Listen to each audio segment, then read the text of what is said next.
بادشاہ نے جلادوں سے کہا جلادوں ان کا کرتا اتار لو.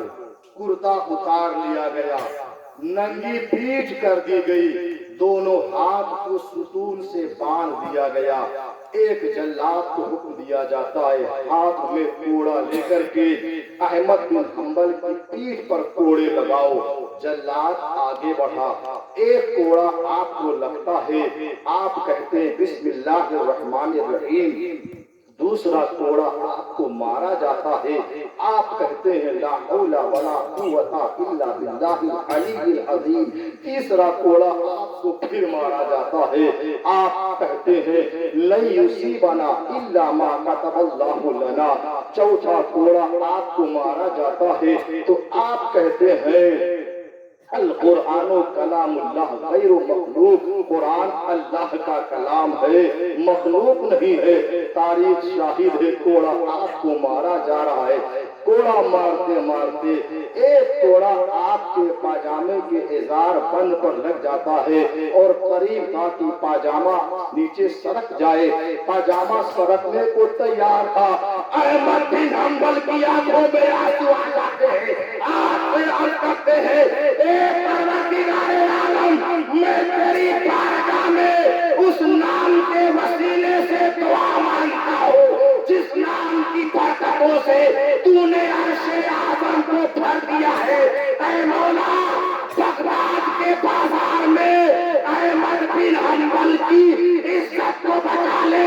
اے پروردگار, میں نے تیرے بندوں کو قیامت کے دن ذلیل ہونے سے بچا لیا ہے. اے مولا, بغداد کے چوراہے پر احمد کو ذلیل ہونے سے بچا لے. تاریخ بتاتی ہے ہوا کا ایک جھونکا آتا ہے, وہ پاجامہ جو نیچے گرنے والا تھا احمد بن حنبل کے کمر سے چمٹ جاتا ہے. گویا کی تاریخ بتا رہی ہے جو دین کے لیے لڑتے ہیں اپنی عزت کو داؤ پر لگا دیتے ہیں, پروردگار ان کے عزت کی حفاظت کرتا ہے. 29 کوڑے مارے گئے, 29 کوڑے. سن 241 ہجری میں آپ کا وصال ہوا. علماء بیٹھے, ان سے پوچھے آپ. ملا علی قاری اپنی کتاب مرقات شرح مشکات میں چاروں امام کے حالات کو بیان فرماتے ہیں. وہیں پر امام احمد بن حنبل کے حالات کو بیان کیا. جب آپ کا وصال ہوا تو بغداد شہر میں آپ کے جنازے میں 25 لاکھ لوگ موجود تھے. کتنے؟ 25 لاکھ لوگ موجود تھے. یہ وہ لوگ تھے جو زمین پر کھڑے تھے. ہزاروں کی تعداد میں لوگ کشتی پر سوار تھے. خطیب بغدادی فرماتے ہیں 60,000 عورتیں اپنے گھروں سے نکل کر جنازے کے روح پرور منظر کو دیکھنے کے لیے ایک میدان میں جمع ہو گئی. اور اس دن 20,000 غیر مسلموں نے اسلام کا کلمہ پڑھا, مسلمان ہوئے. سبحان اللہ, سبحان اللہ. کسی نے پوچھا ان سے اتنا عرصہ گزر گیا تم ایمان نہیں لائے, ان کے انتقال پر جنازے کو دیکھ کر کے ایمان کیوں لائے؟ تو ان ایمان لانے والوں نے جواب دیا جس کے جنازے میں اتنا مجمع ہو وہ جھوٹا نہیں ہو سکتا. جس کے جنازے میں اتنا بڑا مجمع ہو وہ جھوٹا نہیں ہو سکتا, وہ سچا تھا, اس کا دین سچا ہے. جس کا وہ کلمہ پڑھتا ہے وہ نبی سچے ہیں. ہم نے ان کی سچائی کو دیکھ کر کے اسلام قبول کر لیا ہے. 241 ہجری میں ان کا وصال ہوا.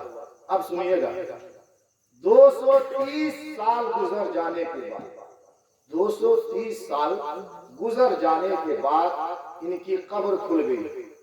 پٹرا بہ گیا, مٹی بہ گئی. لوگوں نے سنا, آپ کی قبر کے پاس آئے تو دیکھا کفن